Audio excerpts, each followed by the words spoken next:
जय माई की, हर हर महादेव, जय श्री राम। जितने भी ज़्यादातर लोगों से मेरी बात होती है ना, ज़्यादा से ज़्यादा लोगों का यही सवाल होता है कि मैं बहुत समय से माँ की सेवा कर रही हूँ, या मैं बहुत समय से महादेव के मंदिर तो मैं रोज़ जाती हूँ, लेकिन फिर भी जो है मेरे ज़िंदगी से दुख ख़त्म नहीं हो रहे हैं, मेरे साथ भगवान चल नहीं रहे हैं, या मैं बहुत कष्ट में हूँ। कई बार जब हम पूजा पाठ करते हैं ना, तो हम देवी देवताओं का मूर्तियों पे घर में इतनी मूर्तियाँ इकट्ठी कर लेंगे, जहाँ गए वहीं से लाके मूर्ति रख दी, जहाँ गए वहीं से लाकर मूर्ति रख दी। आप कहीं जा रहे हैं, कहीं देवी के स्थान पर जा रहे हैं, वहाँ से मौली बांधने वाली लाइए, आप सिंदूर लाइए, भगवान का कुछ और, वहाँ के स्थान का कोई और सामान लाइए, लेकिन लोग मूर्तियों पे बहुत ज़्यादा जोर देंगे। आज मैं आपको ज़्यादातर तो मैं ये बताऊंगी कि घर में विधान नहीं है। मैं बार बार बताती हूँ आप लोगों को कि घर में बहुत ज़्यादा देवी देवताओं की दो दो तीन तीन मूर्ति नहीं होनी चाहिए, बहुत ज़्यादा भगवान नहीं होने चाहिए। इसको भी रख ले, उसको भी रख ले, उसको भी रख ले, इतनी बड़ी बड़ी मूर्तियों के रूप में विराजमान कर ले। हमेशा जो सेवा है ना, वो मूर्तियों से नहीं। ये तो एक हमारे मन का विचार है कि महाकाली ऐसी है, हमें क्या पता वो कैसी है, क्या पता वो आपके जैसी दिखती हैं, क्या पता वो मेरे जैसी दिखती हैं, लेकिन जब वो असली रूप में हमारे सामने आएगी, हम तो उसको हटा ही देंगे। भाई तू साइड में हो जा, मेरे घर में तो मूर्ति है। हर जिसको पूछो, मैं महादेव की सेवा करती हूँ जी, मैं मंदिर जाती हूँ जी। मैं मंदिर जाने में और सफाई करके आने में कितना टाइम लगता है, जोत जगाने में। मैं जोत भी करती हूँ, मेरे घर में जोत भी। आपको अपने ऑरे को स्ट्रांग करना है, आपको अपने घर में जोत जो आप लगा रहे हैं, अगर आपने 10 भगवान रख रखे हैं, कौन आपका इष्ट है, किसके नाम की जोत आप लगा रहे हैं, किसके नाम का आप जाप कर रहे हैं। देखिए, परमहंस जी एक ऐसे, माँ देवी के आप सभी जानते हैं, ऐसे भक्त हुए कि भगवती खुद उनके हाथ से प्रसाद खाने के लिए उनके सामने आ जाती थी, महाकाली।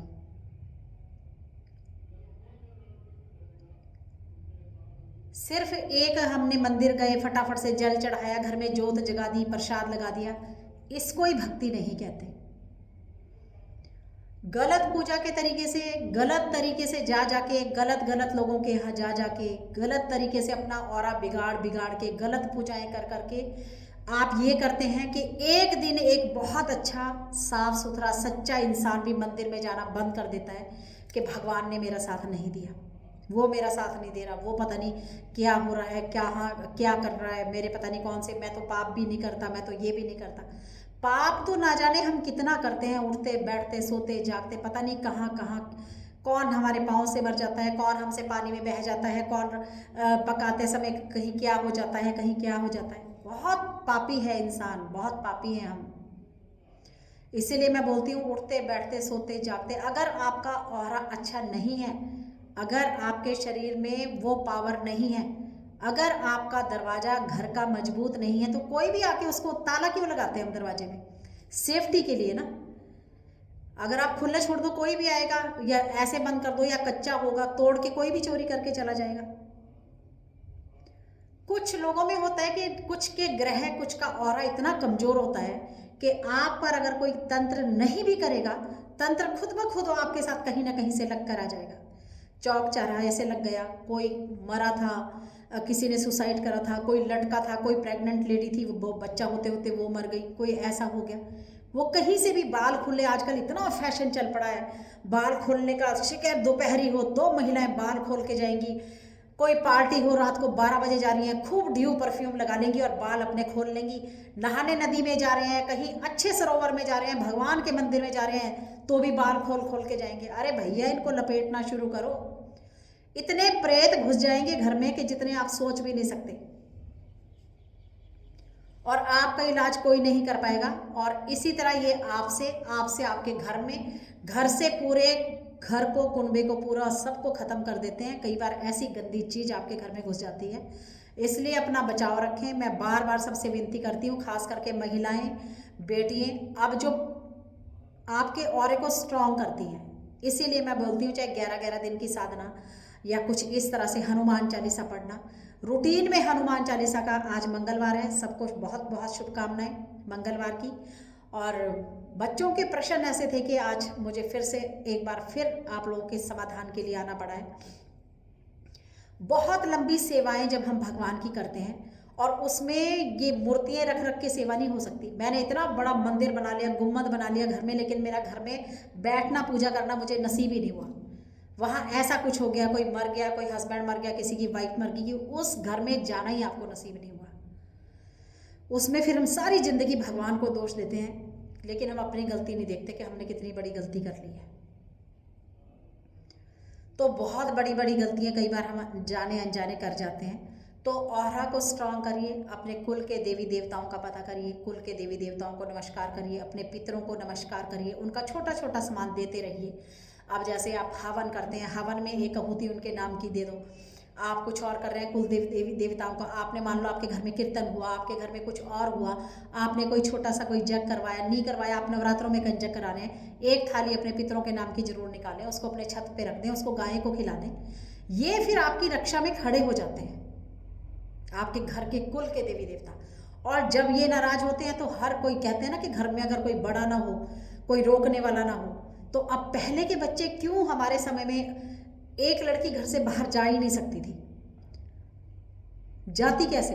अगर पिता घर में नहीं है तो बाहर ताया जी खड़े हैं, अगर ताया जी नहीं है तो बाहर चाचा जी खड़े हैं, चाचा जी नहीं है तो फिर दादाजी खड़े हैं, दादा नहीं है तो चाची है, चाची नहीं है तो दादी है। कहाँ जा रहे हो, क्यों जा रहे हो, कितने बजे आओगे, कहाँ चले, किसके साथ चले, 36 सवाल माँ बाप करते थे। लेकिन आज आप अपने बच्चों से सवाल करके तो देखिए, डर के मारे आधे माँ बाप तो अपने बच्चों से यही नहीं पूछते कि तू क्या कर रहा है, कहाँ पढ़ रहा है, क्या खा रहा है, कहाँ बैठ रहा है। माँ बाप को पता ही नहीं बच्चे कहाँ चले जाते हैं। बाद में पता चलता है कि अभी देहरादून में एक इस तरह का आपने देखा होगा कि 5-6 बच्चे एक साथ, जिनके धड़ से अलग हो गए थे, सिर अलग हो गए थे लड़कियों के। तो इतनी उन बच्चों ने ड्रिंक कर रखी थी, रात को 2 बजे के 12 बजे वो शराब पी के, लड़कियां भी उसमें शामिल थी। लेकिन बाप बेचारा ड्यूटी करके आके सो गया, उनको पता ही नहीं था। सुबह ही पता चला जब न्यूज़ देखी, भी वो लड़की मरी, वहाँ पे गर्दन अलग हो गई है। तो अपने घर के रीति रिवाज अपने बच्चों को सिखाइए। जब आप बचपन से इनको थोड़ा सा मंदिर की तरफ, भगवान की तरफ भेजेंगे तो ये भगवान की तरफ बढ़ेंगे। अगर आपके घर में बड़ों का इज्जत नहीं होता, आपके घर में आप अपने ससुर की इज्जत नहीं करते, आपके घर में आपके कुल के देवी देवता नहीं पूजे जाते, आपके घर में आपके बुजुर्गों का अपमान हो रहा, आप उनको पानी नहीं दे रहे, किसी का पैसा खा के वापस नहीं दे रहे, और अपने घर में यज्ञ पे यज्ञ करा रहे हैं, जमीन किसी की मार ली है, भाई का हिस्सा भाई को नहीं दिया है, तो आप सोच रहे हो कि जिंदगी में आपका भला हो जाएगा? कोई भी यज्ञ, कोई भी कुंभ स्नान, कितने भी गंगा नहा लो, ये कभी आपको फल नहीं देंगे। इसीलिए कहती हूँ भैया, भगवान से विनती करा करो कि एक समय ही दे दे, अच्छी दे, मेरे बच्चों को लंबी उम्र दे, उनको अच्छा कारोबार दे। थोड़ा सा खा के ही अपने लिए और अपने बच्चों के लिए सुबह शाम भगवान से नाक रगड़ें। बैठ कर पूजा करना, साधना करना, ऑरा को स्ट्रॉन्ग करना, ध्यान लगाना, ये चीज़ें आपके ऑरा को बढ़ाती है। भक्ति में बैठ के देवी देवताओं की तस्वीर लगाना, या मान लीजिए उसमें आगे जोत लगाना, ये तो एक आपके घर की क्लीनिंग है कि हमने घर में मंदिर बना रखा है। लेकिन जो काम मंदिर में होंगे वो मंदिर क्यों बने? आप घर में नींबू की माला, घर में लौंग की माला, घर में सब कुछ कर रहे हो, घर में काट काट के। ये भी मुझे एक बार सवाल आया था कि बकरा काट के घर में बताओ प्रसाद बना रहे हैं, घर में भगवान को चढ़ा रहे हैं। भगवान जी, मैं क्या करूं, भगवती मेरे सामने है, मैं कुछ नहीं इसमें बता सकती आप लोगों को कि क्या भगवान। मेरे गुरुजी ने सारी जिंदगी 8 साल की उम्र से और अब तक काली माता मंदिर पटियाला में महाकाली की सेवा करी है, और हमारे ही सामने सारी जिंदगी उन्होंने, हमेशा उनके पर्स में एक ब्लेड होता था उनकी झोली में। जब भी महामाई की पूजा होती थी मंदिर में या कहीं बाहर या हवन, सबसे पहले वो अपने हाथ में चीरा मारते थे, अपने खून से माँ की जीवा को लाल करते थे। उन्होंने हमेशा कहा कि बलि किसी और की देने का क्या फायदा है, देवी को आप खुश कर रहे हैं। जो तंत्र के स्थान है, अब तांत्रिकों की तरफ मत बढ़िएगा, वो और बात है। कामाख्या जी में बलि लग रही है, महाकाली जी के स्थान में कलकत्ता में बलि लग रही है, वो और स्थान है, वहां पे नियम है कुछ, उनके विधि विधान है कुछ। वो देवी वो है जिन्होंने इस सृष्टि को संभाल रखा है, इतनी पावर उनको चाहिए कि वो तंत्र के हिसाब से उनका जो है पूजा पाठ होता है। लेकिन ये थोड़ा कि हम वो तंत्र घर में ही करने लग जाएं। तो डरिए, छोटा मोटा डरिए, सही तरीके से पूजा पाठ करिए, भगवान के साथ सही तरीके से चलिए। तो मैं हूँ दुर्गा गिरी, आप सभी को मेरा जय माता की, हर हर महादेव, जय श्री राम। नवरात्रों की हार्दिक हार्दिक शुभकामनाएं। घबराइए नहीं, भगवान को छोड़ना नहीं है, कितने भी संकट आ जाए उसी के लिए मरना है और उसी के लिए जीना है, कसम खा लीजिए। तो वो आपको छोड़ नहीं पाएगा जिस दिन आप उसको समर्पित कर देंगे, जिस दिन आप उसके सामने ऐसे हाथ खड़े करके सरेंडर कर देंगे। तभी मैं कहती हूँ मंदिर में जाइए और सरेंडर कर दीजिए कि सब कुछ तूने ही करना है, अच्छा कर बुरा कर, जो भी करेगा मुझे सब मंजूर है। तो उसकी रजा में राजी।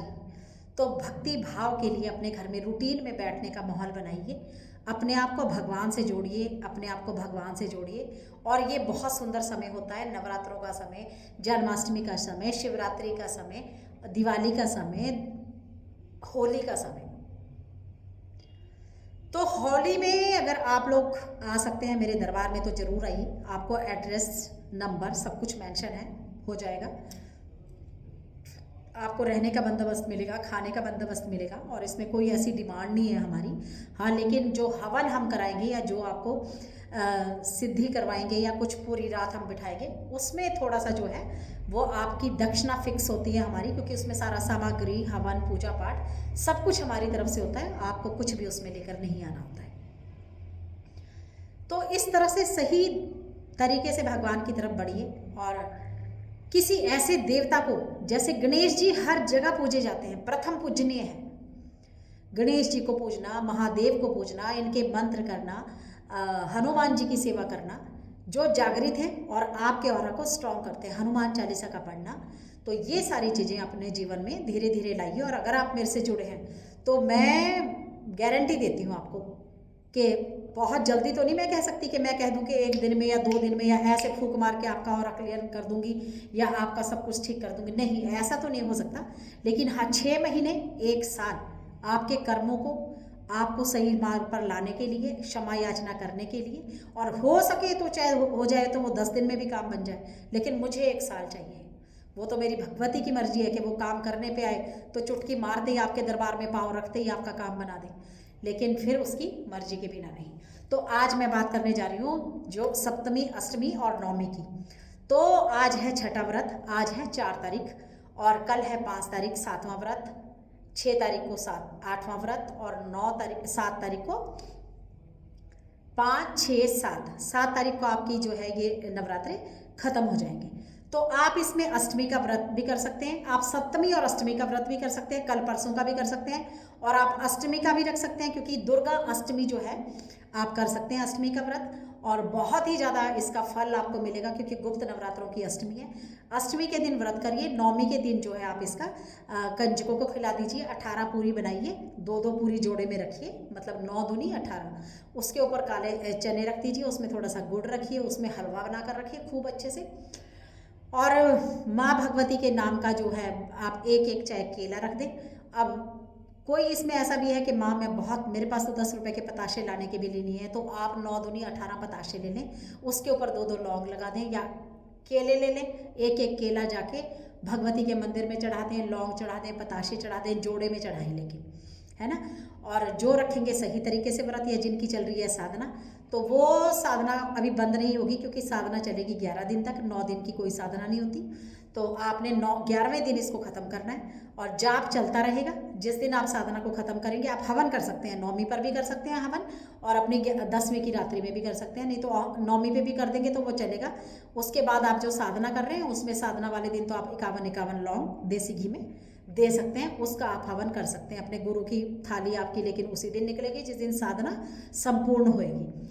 तो जो साधना में है वो नवमी को जो है थोड़ा सा प्रसाद बना के हवन कर दें, कंजकों को खिलाना चाहते हैं कंजकों को खिला दें, आप अगर गाय माता को खिलाना चाहते हैं गौ माता को खिला दो, छोटे छोटे बच्चों को स्टेशनरी, कोई ऐसे मीठा, टॉफ़ी, जो आपकी पॉकेट अलाउ करती है, मैं तो ये कहती हूँ कि वो कर दें। व्रत जरूर रखें, महामाई के मंदिर जरूर जाएं, और जिन्होंने ये साधना करी है वो एक छोटी सी चाहे 5 रुपए की चुन्नी ले लें, उसमें पताशे रख लें, उसमें लौंग रख दें, 11 जोड़े में लौंग रख दो, पताशे रख दो, कपूर रख दो, 9 दुर्गा के नाम का 9 कपूर रख लो, और टुकड़ा छोटा छोटा 9 करके, और जोड़े में लौंग रख लो 18, और माँ का श्रृंगार रख लो, 5 कर सकते हो, 9 कर सकते हो, 16 कर सकते हो, आपकी इच्छा है। और मंदिर जरूर जाएं, पानी वाला नारियल ले जाएं, उसके ऊपर भी एक छोटी चुन्नी बांध दें, उसके ऊपर सिंदूर से स्वास्तिक जरूर बनाएं।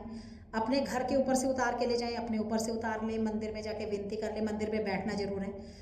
जो आप साधना कर रहे हैं, अब ये सारा सामान बना के आप अगर एक दिन का व्रत कर रहे हैं तो आप मंदिर जाके भी सारा सामान बना के ले जाओ। वहीं कंजक को, गरीब को, अमीर को, पंडित जी को, जिसको खिला सकते हो खिलाइए।